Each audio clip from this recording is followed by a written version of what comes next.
Hello everyone, welcome back to GK Today. This is Nuzhat सना और आज के सेशन में हम डिस्कस करेंगे 22 ऑफ अगस्त के सबसे मोस्ट इम्पॉर्टेंट करंट अफेयर्स। चलिए स्टार्ट करते हैं पहले क्वेश्चन के साथ। Recently, the Maharashtra government launched the first solar village in which district? Correct answer here is B option सतारा। तो महाराष्ट्र के चीफ मिनिस्टर कौन है फिलहाल? एकनाथ शिंदे। इन्होंने इनॉग्रेट किया है स्टेट का पहला solar village in the Satara district. Fine. तो यहाँ पे पर्पस क्या है महाराष्ट्र गवर्नमेंट का? इसके साथ पर्पस है रिन्यूएबल एनर्जी को प्रमोट करना और जो रिलायंस है ट्रेडिशनल पावर सोर्सेज के ऊपर उनको रिड्यूस करना। और पीएम सूर्य घर मुफ्त बिजली योजना की बात करें तो इसने अब तक रिड्यूस किया है इलेक्ट्रिसिटी बिल्स को और 90 to 95% सब्सिडी प्रोवाइड होती है for solar pump sets under the मुख्यमंत्री सौर कृषि पंप योजना। ठीक है। डेप्यूटी चीफ मिनिस्टर यहाँ पे हैं देवेंद्र फडणवीस, जिन्होंने अनाउंस किया है कि 12,000 megawatt of solar power generate किया जाएगा अगले 1.5 सालों के अंदर अंदर, जिससे कि free day time electricity ensure की जाए फार्मर्स के लिए। और MSEDCL यानी कि Maharashtra state electricity distribution company limited, इसका प्लान है 100% सोलर पावर प्रोवाइड करना 2 विलेजेस में इन ईच डिस्ट्रिक्ट, जिसको फर्दर एक्सपैंड किया जाएगा 70 विलेजेस तक। ठीक है। तो यहाँ पे MSEDCL के बारे में याद रखिएगा कि ये इंडिया की लार्जेस्ट इलेक्ट्रिसिटी डिस्ट्रीब्यूशन कंपनी है और इसको 2005 में स्टैब्लिश किया गया था। इसका हेडक्वार्टर्स है मुंबई में। फाइन। तो महाराष्ट्र गवर्नमेंट ने लॉन्च किया है अपना पहला solar village in the Satara district. यहाँ पे चलिए कुछ हम फैक्ट्स देख लेते हैं। सबसे पहले कौन सी कंट्री है जो लीडर है in renewable energy production capacity? So this country is China. Okay. और दुनिया की जो टोटल एनर्जी कंजम्पशन है उसका कितना परसेंटेज डिराइव होता है रिन्यूएबल सोर्सेज से? सो दिस इज अप्रोक्सीमेटली 29%। और प्राइमरी एडवांटेज क्या है रिन्यूएबल एनर्जी का ओवर द फॉसिल फ्यूल्स? तो सस्टेनेबिलिटी ऑब्वियसली, क्योंकि जो रिन्यूएबल एनर्जी है वो ज्यादा सस्टेनेबल है rather than fossil fuels. Okay. Solar power की यहाँ पे अगर हम बात करें तो कौन सी कंट्री है जिसके पास लार्जेस्ट सोलर पावर प्लांट है दुनिया का? तो this is the country India. दुनिया का सबसे बड़े सोलर पावर प्लांट का नाम क्या है? So it is known as Bhadla solar park. और भदला सोलर पार्क कितना पावर जनरेट कर सकता है? So this is 2245 megawatt. Okay. This is some of the important static facts regarding this question. And if we talk about some electricity subsidy programs, कौन सी Indian state है जिसने launch किया है कुसुम scheme को, जहां पे कुसुम का फुल फॉर्म है किसान ऊर्जा सुरक्षा एवं उत्थान महाअभियान? सो this is the state Haryana. और सबसे ज्यादा कौन सा सेक्टर है जो बेनिफिट करता है from the electricity subsidy programmes in India? So this is the agriculture sector. और मेन पर्पस क्या है मुख्यमंत्री सौर कृषि पंप योजना का? तो इसके अंडर में सोलर पंप्स दिया जाता है फार्मर्स को। ठीक है। ये कुछ इंपॉर्टेंट फैक्ट्स हो गए regarding this question. Second question पे चलेंगे। Ranthambore tiger reserve recently seen in the news is located in which Indian state? Ranthambore tiger reserve कहाँ पे लाई करता है? Correct answer here is A option Rajasthan. ठीक है।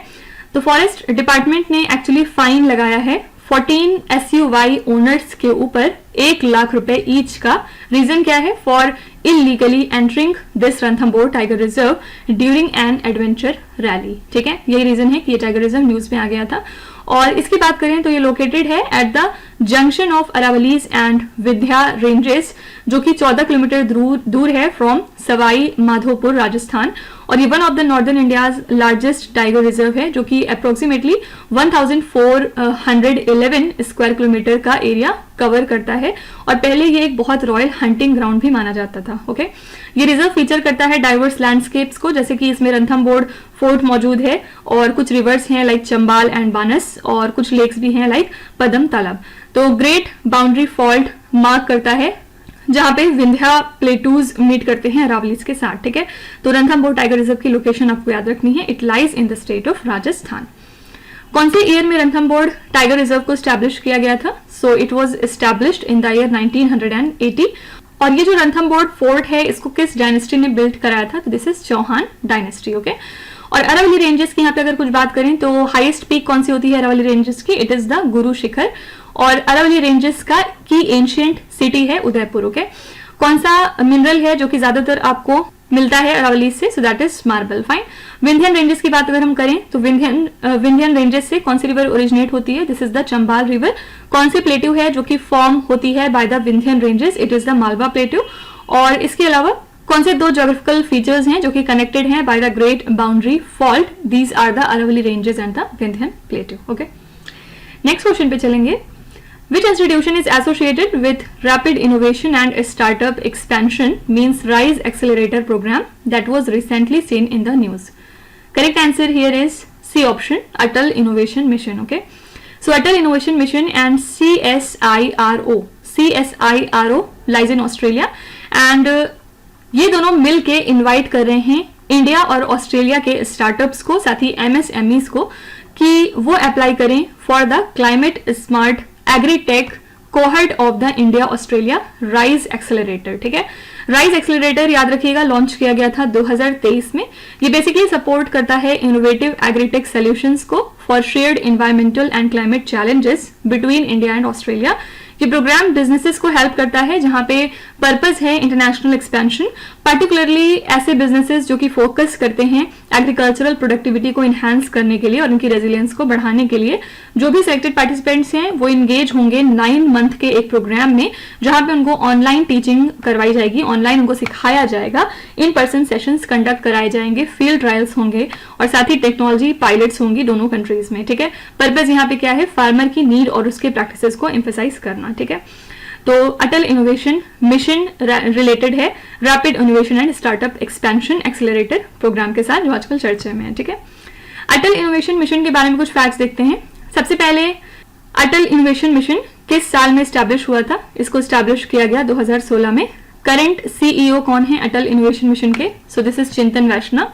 फिर कौन सी गवर्नमेंट डिपार्टमेंट है जो कि अटल इनोवेशन मिशन को ओवरसी करती है? सो that is the NITI Aayog. ठीक है, यहाँ पे अगर हम बात करें ऑस्ट्रेलिया के CSIRO की, तो इसका फुल फॉर्म सबसे पहले क्या होता है? इसका फुल फॉर्म है commonwealth scientific and industrial research organisation. Okay, तो पहली बार इसको कब फाउंड किया गया था ऑस्ट्रेलिया में? तो इसको फाउंड किया गया था 1916 में।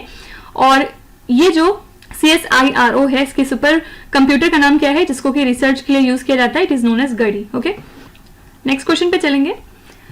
Port Esbjerg recently seen in the news due to the visit of INS Tabar is located in which country? ये पोर्ट आपको कहां पे मिलेगा? Correct answer here is B option, Denmark. तो इंडियन नेवी की स्टेल्थ फ्रिगेट आइनस टाबर है जो कि कमांड किया था कैप्टन MR हरीश ने। ठीक है, यहाँ पे नाम देख सकते हैं आप, it is led by captain MR Harish. 2 दिन की विजिट के लिए डेनमार्क गई थी ये। विजिट का पर्पस क्या था? टाइज को स्ट्रेंथन करना बिटवीन इंडिया एंड डेनमार्क, यानी कि इंडिया के और डेनमार्क के रिलेशंस को मजबूत करना। फोकस है यहाँ पे naval cooperation and cultural exchange. ये जो क्रू है ये एंगेज होगी प्रोफेशनल इंटरेक्शंस में with the Danish armed forces. India और डेनमार्क के पहले भी स्ट्रॉन्ग डिप्लोमेटिक रिलेशंस रहे हैं और बाद में ग्रीन स्ट्रेटेजिक पार्टनरशिप साइन की गई 2020 में, जिसके बाद ये कॉपरेशन और मजबूत हो गया था। आइनस टाबर पार्ट है इंडियन नेवी के वेस्टर्न फ्लीट का और ये इक्विप्ड है with advanced weapons and sensors और ये एक बहुत इंपॉर्टेंट रोल प्ले करता है इंडिया के नेवल ऑपरेशंस में। ठीक है, तो आइनस टावर याद रखिएगा एक तलवार क्लास की स्टेल्थ फ्रिगेट है इंडियन नेवी में। पहली बार इसको कमीशन किया गया था 2004 में। इसको रशिया ने डेवलप किया है और इसमें बहुत सारी स्टेल्थ टेक्नोलॉजीज इनकॉर्पोरेट हैं। इसके अलावा आइनस टाबर इक्विप्ड है with advanced missile systems like BrahMos. ठीक है, और ये पार्टिसिपेट करती है मल्टीनेशनल मैरीटाइम एक्सरसाइजेस में।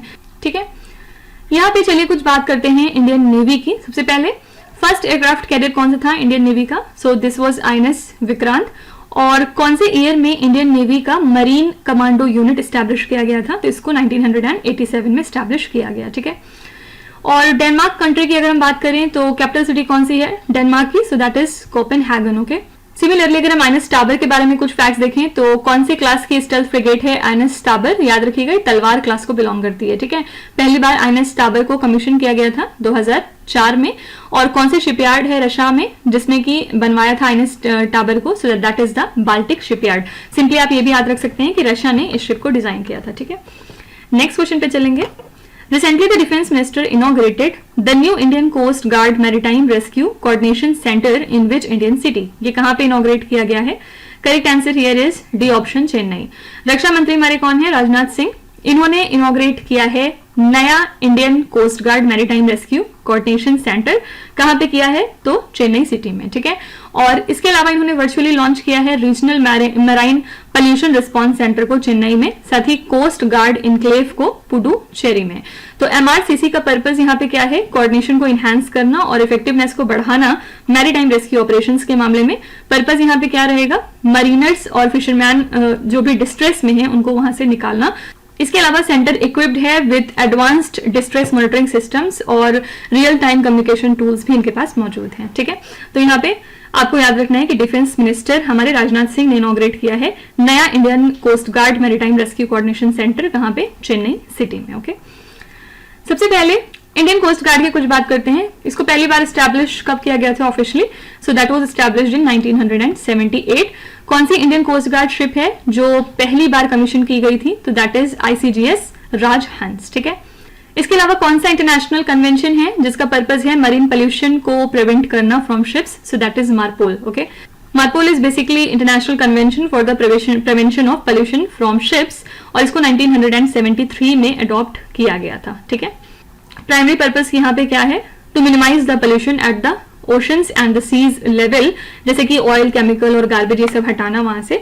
और इसमें 6 एनेक्सेस मौजूद होते हैं जिसमें कि ये डिफरेंट पोल्यूशन सोर्सेज को टारगेट करते हैं, फाइन। इसको एडमिनिस्टर करता है इंटरनेशनल मैरीटाइम ऑर्गेनाइजेशन। फिर कौन सी ओशन है जिसको कि कंसीडर किया जाता है as the most polluted in terms of plastic waste, यानी कि 4 ओशन में से कौन सा ऐसा ओशन है जहां पे प्लास्टिक वेस्ट सबसे ज्यादा पाया गया, ये है पैसिफिक ओशन, ओके।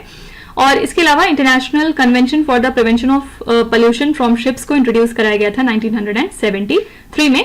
कौन सी ग्लोबल ऑर्गेनाइजेशन है जो कि कोऑर्डिनेट करती है मैरीटाइम सर्च और रेस्क्यू ऑपरेशन को, so that is international maritime organisation. और तमिलनाडु में एक बहुत important UNESCO world heritage site है, उसका नाम याद रखिएगा, महाबालीपुरम। कई बार स्टैटिक जीके के फैक्ट्स में आपसे पूछा जा सकता है कि महाबालीपुरम जो है ये कौन से स्टेट में लाई करता है, answer is Tamil Nadu, okay. Next question पे चलते हैं। Which organization recently launched multi-dimensional vulnerability index? इस इंडेक्स को किस ऑर्गेनाइजेशन ने लॉन्च किया? Correct answer is A option, United Nations, ठीक है। यूनाइटेड नेशन जनरल असेंबली ने हाल ही में लॉन्च किया है मल्टी डायमेंशनल वल्नरेबिलिटी इंडेक्स, हमारे स्मॉल आइलैंड स्टेट्स को हेल्प करने के लिए, साथ ही डेवलपिंग कंट्रीज की हेल्प के लिए, ताकि उनका एक्सेस बढ़ सके लो इंटरेस्ट फाइनेंसिंग के लिए, ठीक है। तो एमवीआई एक नया इंटरनेशनल बेंचमार्क है जिसमें कि आप मेजर करते हैं वल्नरेबिलिटी को और रेजिलियंस को इन sustainable development at the national level, और ये कॉम्प्लीमेंट करता है ट्रेडिशनल मैट्रिक्स को लाइक जीडीपी, जिसमें कि एड्रेस किया जाता है जो भी कंट्रीज की स्पेसिफिक नीड्स होती है उनको विथ यूनिक वल्नरेबिलिटीज जो क्वालिफाई नहीं करती फॉर लो इंटरेस्ट फाइनेंसिंग, और ये टोटली बेस्ड होती हैं on the GDP per capita, okay. तो यूनाइटेड नेशन फिलहाल वर्क कर रहा है स्मॉल आइलैंड डेवलपिंग स्टेट के साथ ताकि वो एमवीआई को डेवलप और इंप्लीमेंट कर सकें प्रॉपरली, ठीक है। तो याद रखिएगा यूनाइटेड नेशंस ने हाल ही में लॉन्च किया है मल्टी डायमेंशनल वल्नरेबिलिटी इंडेक्स को। यूनाइटेड नेशन जनरल असेंबली की अगर हम बात करें तो कौन से साल में इसको स्टैब्लिश किया गया था, 1948 में। हेडक्वार्टर्स कहां पे लाई करता है यूनाइटेड नेशन जनरल असेंबली का, न्यूयॉर्क सिटी में। कौन सी बॉडी सर्व करती है as the main policy setting organ of United Nation, so that is also United Nations General Assembly, ठीक है। और अगर हम इस इंडेक्स के बारे में कुछ और फैक्ट्स देखें, मल्टी डायमेंशनल वल्नरेबिलिटी इंडेक्स के बारे में बात हो रही है, तो कौन सी ऑर्गेनाइजेशन है जिसको लॉन्च करती है, ऑलरेडी हम देख चुके हैं, यूनाइटेड नेशन जनरल असेंबली। अगर आपसे पूछा जाए कि एमवीआई क्या चीज मेजर करता है, तो एमवीआई बेसिकली मेजर करता है vulnerability and resilience in sustainable development. कौन सी कंट्रीज हैं जो सबसे ज्यादा बेनिफिट करती हैं फ्रॉम द एमवीआई, तो ये है small island states and developing countries, जिनको आप एसआईडीएस भी कहते हैं, ठीक है। और एसआईडीएस क्या होता है, एसआईडीएस के बारे में और क्या चीजें आपको जाननी चाहिए। सबसे पहले एसआईडीएस का फुल फॉर्म आपको याद रखना है, the full form is small island developing states. कौन सा रीजन है जहां पे सबसे ज्यादा ऐसे एसआईडीएस मिलते हैं आपको, तो that is the region of Caribbean, okay. Similarly यहाँ पे एक टर्म और दिया हुआ है जीडीपी, आई एम श्योर इसका फुल फॉर्म आप सबको पता होगा। जीडीपी का फुल फॉर्म क्या होता है, ग्रॉस डोमेस्टिक प्रोडक्ट, राइट। और कौन सी कंट्री है जिसका सबसे ज्यादा जीडीपी पर कैपिटा आता है, तो that is the country Luxembourg. तो यहाँ पे बस ये 2 क्वेश्चन ही इंपॉर्टेंट थे, ठीक है। नेक्स्ट क्वेश्चन पे चलेंगे। हकी पिकी ट्राइब जो बहुत फेमस है और पिछले बहुत दिनों से न्यूज में है, recently seen in the news, is a major tribal community of which Indian state. Hakki Pikki tribe आपको कहां पे मिलेगी, correct answer here is C option, Karnataka, ठीक है। हकी पिकी जो ट्राइब है ये सक्सेसफुल हो गई है हेयर ऑयल इंडस्ट्री में। हर जगह आप इसके एडवर्टीजमेंट देख रहे होंगे, ट्रेडिशनली इनको सेमी नोमैडिक माना जाता है। इसके अलावा ये सेमी नोमैडिक बर्ड कैचर्स और हंटर्स हैं, ठीक है। और ज्यादातर ये कर्नाटका के शिवमोगा डिस्ट्रिक्ट में रहते हैं, इनके दवानागरी डिस्ट्रिक्ट और मैसूर डिस्ट्रिक्ट में भी। नॉर्दर्न इंडिया से इनको माना जाता है कि ये माइग्रेट करके यहाँ पे पहुंचे हैं, ठीक है। और ये ट्राइब याद रखिएगा शेड्यूल्ड ट्राइब की कैटेगरी में आती है इंडिया में। इसके अलावा ये एक बहुत स्पेशल लैंग्वेज बोलते हैं जिसका नाम है वागरी लैंग्वेज। ये क्वेश्चन आपसे पूछा जा सकता है कि कौन सी लैंग्वेज का यूज करते हैं, सो दैट इज वागरी लैंग्वेज। ये एक तरह की इंडो आर्यन लैंग्वेज है और ऐसे बिजनेस पर्पस के लिए ये फिर कन्नाडा लैंग्वेज का भी इस्तेमाल करते हैं, ठीक है। यूनेस्को ने वागरी लैंग्वेज को इंडेंजर्ड भी डिक्लेयर किया हुआ है, याद रखिएगा, ठीक है। तो हक्की पिक्की ट्राइब कौन से स्टेट में आपको मिलेगी, so that is C option Karnataka. चलिए यहाँ पे कुछ स्टैटिक फैक्ट्स देखते हैं। सबसे पहले कौन सा आर्टिकल है इंडियन कॉन्स्टिट्यूशन का जो कि स्पेसिफिकली डील करता है with the recognition of the scheduled tribe, so that is article number 342। कौन सा स्टेट है इंडिया का जहां पे सबसे ज्यादा रिकॉग्नाइज्ड शेड्यूल्ड ट्राइब मौजूद हैं as per the census of India, so this is the state Odisha. और इंडेंजर्ड लैंग्वेजेस की बात करें तो which organisation maintains the atlas of the world's languages in danger, तो ये काम है यूनेस्को का। लगभग कितनी ऐसी लैंग्वेजेस हैं जिनको क्लासिफाई किया गया है एज इंडेंजर्ड ग्लोबली, तो लगभग 2500 ऐसी लैंग्वेजेस मौजूद हैं, ठीक है। प्राइमरी पर्पस क्या होता है यूनेस्को के इंडेंजर्ड लैंग्वेजेस प्रोग्राम का, तो जो भी लिंग्विस्टिक डाइवर्सिटी है उसको प्रोटेक्ट और प्रमोट करना, ठीक है। चलिए कुछ सेमी नोमैडिक ट्राइब्स देखते हैं। सबसे पहले कौन सी सेमी नोमैडिक ट्राइब है इंडिया के अंदर जो जानी जाती है अपनी एक्सपर्टीज के लिए एग्रीकल्चर में भी और एनिमल हस्बेंड्री में भी। प्राइमरीली ये ट्राइब आपको गुजरात में मिलेगी, तो दैट इज राबारी, ठीक है। कौन सा इंडियन स्टेट है जहां पे 1 गुज्जर्स आपको देखने को मिलेंगे और ये जाने जाते हैं अपने सेमी नोमैडिक प्रैक्टिसेस के लिए, सो that is the state Uttarakhand, okay. Next question पे चलेंगे। Recently, where was the India's first digital court for handling check bounce cases called 24/7 on courts inaugurated? ये कहाँ पे पहली बार इनॉग्रेट हुआ है? Correct answer here is B option, Kollam Kerala. Justice Bhushan Ramakrishna Gavai इन्होंने inaugurate किया है इंडिया का पहला digital court 24/7 on courts in Kollam Kerala, जहां पे चेक बाउंस केसेस हैंडल किए जाएंगे। ये जो डिजिटल कोर्ट है ये इंटायरली ऑनलाइन ऑपरेट करेगा from case filing to the judgments. Purpose यहाँ पे क्या है, एफिशिएंसी को इंक्रीज करना और जो केस बैकलॉग हैं उनको रिड्यूस करना। और ये कोर्ट जो है वो चेक बाउंस केसेस को एक्सेप्ट करना स्टार्ट कर देगा सितंबर 2024 से, ठीक है। और उसके बाद ऑटोमेशन भी एक्सपेक्टेड है ताकि प्रोडक्टिविटी को इंप्रूव किया जा सके और पेंडिंग केसेस को रिड्यूस किया जाए with potential future expansion to the cases under the motor vehicles act, ठीक है। तो इंडिया का पहला digital court for handling cheque bounce cases को कहां पे इनॉग्रेट किया गया? Your answer is Kollam in the state of Kerala, okay. Digital courts का जो कॉन्सेप्ट है ये पहली बार कहां पे लॉन्च हुआ, यानी कि कौन सी कंट्री है जिसने पहली बार first fully digital court launch किया? तो that is the country UK. उसके बाद सिंगापुर ने भी स्टैब्लिश किया अपना पहला digital court for community dispute. कब किया था? 2015 में, ठीक है। कौन सा सॉफ्टवेयर प्लेटफॉर्म है जो कि कॉमनली यूज होता है यूएस के डिजिटल कोर्ट्स में? So that is Tyler Technologies Odyssey, fine. Similarly अगर हम चेक बाउंस केसेस की बात करें यहाँ पे, तो कौन सा सेक्शन है जिसके तहत चेक बाउंस केस फाइल होते हैं इंडिया के अंदर? तो that is section 138 of negotiable instruments act, ठीक है। टाइम लिमिट क्या होती है to file a cheque bounce case in India after receiving the bank memo? So time limit is 30 days.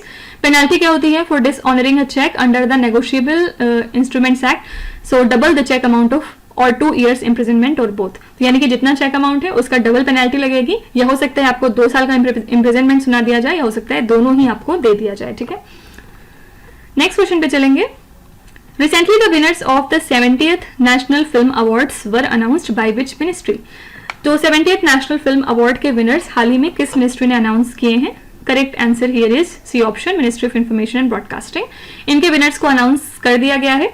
और नेशनल फिल्म अवार्ड्स एस्टैब्लिश हुआ था 1954 में film of aesthetic technical excellence and social relevance को encourage करने के लिए। यहाँ पे कल्चरल एप्रिसिएशन को प्रमोट किया जाता है इन अक्रॉस इंडिया, ठीक है। तो यहाँ पे प्रेसिडेंट्स गोल्ड मेडल्स को इंक्लूड किया गया और सर्टिफिकेट्स ऑफ मेरिट को भी। अवार्ड्स 3 अलग अलग सेक्शंस में दिए जाते हैं। फर्स्ट हो गया यहाँ पे फीचर फिल्म्स, सेकंड हो गया नॉन फीचर फिल्म्स और थर्ड हो गया बेस्ट राइटिंग इन सिनेमा, ठीक है। तो since 1973 directorate of film festivals administer कर रहा है इन अवार्ड्स को, और यहाँ पे इंडियन फिल्म्स को प्रमोट किया जाता है और कल्चरल एक्सचेंज को through various events and international participation, ठीक है। नेशनल फिल्म अवार्ड्स की बात करें अगर हम, तो कौन से साल में इसको स्टैब्लिश किया गया था? तो that is 1954।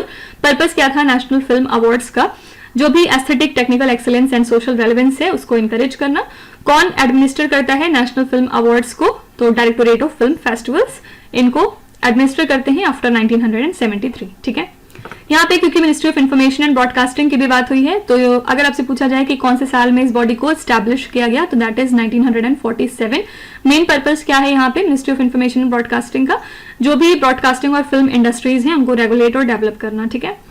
International film festival of India की बात करें तो कौन सी सिटी में international film festival of India को प्राइमरली हेल्ड किया गया था? गोवा में, और फर्स्ट एडिशन इसका कंडक्ट हुआ था 1952 में, ठीक है। लास्ट क्वेश्चन पे चलेंगे। Cozi Mechi link project recently seen in the news is associated with which Indian state? ये लिंक प्रोजेक्ट किस स्टेट से रिलेटेड है, आपको ये बताना है। Correct answer here is A option, Bihar. Kosi मेशी लिंक प्रोजेक्ट इन बिहार का पर्पस क्या है? कोसी और मेशी रिवर्स को कनेक्ट करना, जिससे कि वाटर रिसोर्स मैनेजमेंट इंप्रूव हो सके और इरिगेशन बेटर हो सके, ठीक है। तो सेंटर ने इसके लिए एलोकेट किए हैं 11,500 करोड़ रुपए for flood control in Bihar in the recent budget session. और ये जो प्रोजेक्ट है ये सपोर्ट करेगा इरिगेशन को फॉर 2,15,000 हेक्टेयर्स ऑफ फार्मलैंड, और इसके अलावा ये कुछ फ्लड कंट्रोल बेनिफिट्स भी ऑफर करेंगे। मेन फोकस यहाँ पे क्या है? इरिगेशन को इनहेंस करना, ठीक है। कोजी मेशी लिंक प्रोजेक्ट की हम बात करें तो प्राइमरी पर्पस क्या हो गया इसका? वाटर रिसोर्स मैनेजमेंट को इंप्रूव करना, साथ ही इरिगेशन को बढ़ाना। और कौन सी रिवर बेसिन है जो कि बेनिफिट करेगी from the Kosi Mechi link project? So that is the Mahananda river basin, okay. Kosi river बहुत आप नाम सुन रहे हैं। कोजी रिवर की अगर हम बात करें तो कौन से इंडियन स्टेट में प्राइमरली लोकेटेड है? बिहार स्टेट में। मेन कॉज क्या था फ्लडिंग का बाय द कोजी रिवर? तो सेडिमेंटेशन और शिफ्टिंग कोर्सेज इसमें मेन रीजन होते हैं फ्लडिंग का। कौन सा डैम है जो कंस्ट्रक्ट किया गया है कोजी रिवर की फ्लडिंग को कंट्रोल करने के लिए? सो दैट इज कोसी बैराज, ठीक है। एक इंपॉर्टेंट क्वेश्चन याद रखिएगा कि लार्जेस्ट फ्लड कंट्रोल सिस्टम कौन सा है दुनिया का? So this is the three gorges dam in China, okay. तो इसी के साथ हमारे जो आज के 10 क्वेश्चन थे वो यहाँ पे कंप्लीट होते हैं और हम चलते हैं अपने रिवीजन वाले सेशन की तरफ, जिसमें आज हम फिर से एक बार टोटल 3 कैटेगरीज रिवाइज करेंगे। और आज कौन कौन सी हमारी कैटेगरीज होंगी? सबसे पहले हम बात करेंगे अबाउट कुछ अवार्ड्स एंड ऑनर्स, फिर सेकंड नंबर पे हम देखेंगे कुछ प्लेसेस की लोकेशन जो आपके एग्जाम में पूछी जा सकती है, और थर्ड में हम बात करेंगे इंपॉर्टेंट डेज एंड इवेंट्स की, ठीक है। तो सबसे पहले हम बात करते हैं कुछ अवार्ड्स एंड ऑनर्स वाले क्वेश्चन की। सबसे पहला क्वेश्चन है, Which organization has been recently honored with 11th edition of FICCI Water Award 2023? कौन सा ऑर्गेनाइजेशन है जिसको ऑनर किया गया है with the 11th edition of FICCI Water Award? This is the NTPC Kanti. Professor B.R. Kamboj, who was recently announced winner of 14th MS Swaminathan Award, is associated with which field? ये इस साल के MS Swaminathan award के winner हैं और ये एक agronomy से रिलेटेड हैं, ठीक है। United Nation secretary general has appointed which Indian as his special representative for disaster risk reduction? Disaster risk reduction के लिए United Nation secretary general Antonio Guterres ने अपॉइंट किया है कमल किशोर को as his special representative. Which Indian received NASA impact planet award 2023? ये हैं doctor Sujit Roy, इन्होंने receive किया है नासा इम्पैक्ट प्लैनेट अवार्ड को। गांगू Ramsay, who recently passed away at the age of 83, was associated with which field? Gangu Ramsay किस field से related हैं? Correct answer is cinematography. Recently, which album won the Best Global Music Album Award at the Grammy Awards 2024? Answer है This Moment, ठीक है। Which state recently hosted Outlook Planet Sustainability Summits and Awards 2024? यहाँ पे answer हो जाएगा गोवा। गोवा ने इस award को होस्ट किया, ठीक है। नेक्स्ट कैटेगरी हमारी है about some locations, important places देखेंगे इसमें जो न्यूज में थे। Ancient city Tamluk is located in which Indian city? Ancient city Tamluk कहाँ पे लोकेटेड है? Answer is West Bengal. Which Indian city achieve the highest ranking in India in Mercer's quality of living city index 2023? कौन सी India की city है जिसको highest ranking मिली है Mercer के quality of living city index में? तो that is Hyderabad. What is the name of Sikkim's first railway station recently inaugurated by Indian Prime Minister? Sikkim के पहले रेलवे स्टेशन का नाम है रैंगपो रेलवे स्टेशन, ठीक है, और हाल ही में इसको हमारे इंडिया के प्राइम मिनिस्टर ने इनॉग्रेट किया है। Which strait that was recently in news is also known as the Gate of Tears in Arabic? ये है बाब अल मंदेब स्ट्रेट, ठीक है। Scarborough Shoal is located in which water body? ये कहाँ पे लोकेटेड है? Answer is South China Sea. Which state will feature India's first personal rapid transit or PRT corridor as part of its metro rail infrastructure? Correct answer here is Uttarakhand. India's longest sea bridge recently making headlines connects which two location? India की longest sea bridge connect करती है सेवरी को चिरले के साथ, ठीक है। और ये सारे क्वेश्चन मैं आपको बता दूं कि सारे क्वेश्चन हम ऑलरेडी पीछे कहीं ना कहीं कवर कर चुके हैं। यहाँ पे पर्पस है हमारा सिर्फ रिवीजन, इसीलिए हम लोग इसको वन लाइनर फॉर्मेट में कवर कर रहे हैं। कोई अगर डिटेल में इनके बारे में पढ़ना चाहता है तो हमारे पुराने लेक्चर्स को रेफर कर सकता है। ये सारे क्वेश्चन आपको पीछे मिल जाएंगे, ठीक है। नेक्स्ट स्लाइड हमारी रहने वाली है all about important days and events की। फर्स्ट क्वेश्चन है यहाँ पे, which day celebrated as global tourism resilience day. Global tourism resilience day हम मनाते हैं 17 फरवरी को। Which day is observed as world day to combat desertification and drought every year. Correct answer है 17 जून। What is the theme of the National Birth Defects Awareness Month 2024? इसके लिए हमने theme रखी Breaking Barriers, Inclusive Support for Children with Birth Defects। ठीक है, What is the theme of World Health Day 2024? World Health Day होता है 7th of April को और थीम हमने रखी My Health My Right। Recently which state hosted the 6th edition of the Khelo India Youth Games? ये host किया था तमिलनाडु ने। Where was the cultural festival विविधता का अमृत महोत्सव ऑर्गेनाइज्ड? ये ऑर्गेनाइज हुआ है नई दिल्ली में। Where was the 7th Indian Ocean Conference held? 7वां इंडियन ओशन कॉन्फ्रेंस कंडक्ट किया गया ऑस्ट्रेलिया में। ठीक है, तो इसी के साथ हमारा ये रिवीजन वाला पोर्शन भी यहाँ पे फिनिश होता है। आई होप कि आप डेफिनेटली कुछ ना कुछ नया सीख के जा रहे होंगे। अच्छा, आज से हम लोग क्या करेंगे, एक मैं स्लाइड आपको दूंगी, यानी कि इसमें 6 से 7 क्वेश्चंस होंगे जो आपको एज अ होमवर्क यहाँ पे दिए जाएंगे और उनका आंसर आपको कमेंट्स में मेंशन करना होगा। ठीक है, तो आप ये सारे क्वेश्चन जो यहाँ पे दिए हुए हैं इनके आंसर कॉमेंट्स में जरूर मेंशन करिएगा। सारे क्वेश्चन आपको ऑलरेडी पढ़ाए जा चुके हैं, तो आई होप कि आप इन सारे क्वेश्चन के आंसर कमेंट्स में लिख पाएंगे। जिसको नहीं आता, एक दो छूट जाते हैं, कोई बात नहीं, आप दूसरों के आंसर्स को चेकआउट करके फर्दर फ्यूचर के लिए याद कर सकते हैं। ठीक है, तो विद दिस हमारा सेशन यहाँ पे कंप्लीट होता है। कोई भी आपका सजेशन है, कोई भी आप रिकमेंडेशन देना चाहते हैं तो आप कमेंट बॉक्स में लिख सकते हैं। हमारी टीम उसको रिव्यू करेगी और अगर हमें ठीक लगता है, अच्छा लगता है, तो हम उसको पूरी कोशिश करेंगे इम्प्लीमेंट करने की। ठीक है, तो कल फिर हम मिलेंगे। Till then stay tuned. Thank you so much for watching and please do not forget to subscribe to GK Today. With this, Meenuz Hatsana signing off.